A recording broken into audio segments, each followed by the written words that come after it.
Okay, serious and cylinder bodybuilding. Like, share, subscribe. The Italy Pro is out. Hunter Labrada was your clear winner. Uh, Not impressed though, because this was a relatively weak lineup, and you thought that Hunter was going to run away with it. Hunter looked good, but Andrea Presti was probably the clearest guy who was the most conditioned, in my opinion. All right, so number one, Hunter Labrada. Number two, Andrea Presti. Number three, Bruno Santos.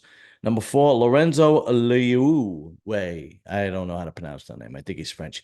Liu. I think Patrick too trains him. But anyway, a couple of things. The lighting at the show and the background was very distracting. You really couldn't see much detail, but there's so many pictures online. You're able to kind of see the lineup. One through four, I thought was called pretty even. Uh, I had Hunter ahead in the prejudging, obviously, but I don't know how he's going to do in the Olympia. I don't. Let's put it this way: very underwhelmed. I mean, he made great advancements in the last 2 to 3 weeks of his prep for the show. There's no question about that. But at this point, I mean, he won. But if there was another heavy hitter in this lineup, like an Andrew or even a Nexzilla, or I don't know if he would have won. I don't know. All right, let's take a look at a couple of pictures. Let's see. All right. So, further than Nando. All right. Well, here is the top four. So you got obviously Hunter in the middle here, Andrea, Presti, Bruno, and Lorenzo. Okay. Just from this shot, obviously you can see his quads are the biggest. I mean, they're the biggest. But here's this most muscular. And you see how you don't see muscle separation from the chest to the shoulders. But you see it with Andrea. Andrea has superior conditioning. It is what it is.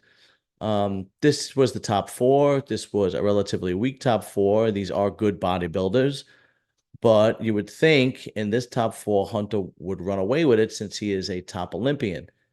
He really didn't run away with it. He didn't come out. It wasn't like Andrew Jack in Texas where he came out and it was like, oh, everybody else go home. He came out. It wasn't like he wrecked everybody on stage. It was not that far apart from first and second. Um, I don't know what the deal is with his distension. My friend Jason Owens, who everybody knows, does muscle talk with me every week, thinks that it's some kind of hernia, which could very well be. But you can see how clear everybody else's abs are. He has this distension toward the bottom. I don't know. He also now don't go by everybody else's legs. I'm talking about top Olympians. His separation of his legs don't go all the way up to the hip. When you see a guy like Derek, Hardy, Sampson, Charles Griffin, Rafael Brandao, I mean, you name it, Nick Walker, the separation of their legs is I mean, it's all the way up to their trunks. It's just so impressive. Let's see what else we got. Okay. I mean, I don't even know if I would give Labrada a shot. You know what I mean? I mean, honestly, I mean, again, it's just this lack of muscle separation and deep striations. And it's just now, okay, let's be fair. The lighting is awful, but you could see it in Presti and you could see it in Lorenzo. You could see it more so in Presti, okay? But I'm talking about the muscle separation from chest to shoulders and the lat spread, the front lat spread. And here you kind of can't really see it with Labrada. I'm I'm splitting hairs here. He won. He qualified for the Olympia. Congratulations, Hunter. He won. But I think in order for him to come in this shape at the Olympia, he's not going to do well. You know, it's a different story. It's a different universe when you're on that Olympia stage. It's a whole, I mean, the guys on the Olympia are light years ahead of this top four. It's just the truth. Derek, Hardy, Sampson, Andrew Jack, Nick Walker, Brandon. I mean, they're light years ahead. And don't get me, I mean, now you got guys like Mofuda, Rafael Brandao, Martin Fitzwater, John De La Rosa, Akeem Williams. These guys are top tier bodybuilders. So I don't know how Hunter is going to do in the Olympia. Now, I don't know if he's doing the UK. He's already in Europe. It's only a week away. I would fucking do it. Why not? But he might just go home and go back to the drawing board, knowing that he's got to come in sharper at the Olympia. I don't know. But if I was him, and it's a week away, it's already in Europe. I'm already in Europe. I'd fucking do it. Why not? All right. Okay. He wins this shot. All right. He wins this shot. Hamstrings and glutes, I would have to give to Andrea Presti. Okay. But he clearly wins this shot. But is this a top 6 rear double by? Uh, I doubt it. Because in the Olympia, when you look at a rear double by, you're looking from wrists all the way down to calves.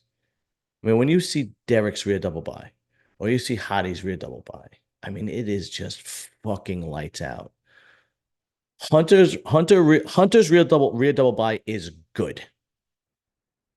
It's probably very good. I would say it's very good. I don't think it is excellent like Derek or Hottie, and I'll even say Samson. Okay, Samson has been making great strides this prep for the Olympia. Okay, I actually am on a good rapport with Samson.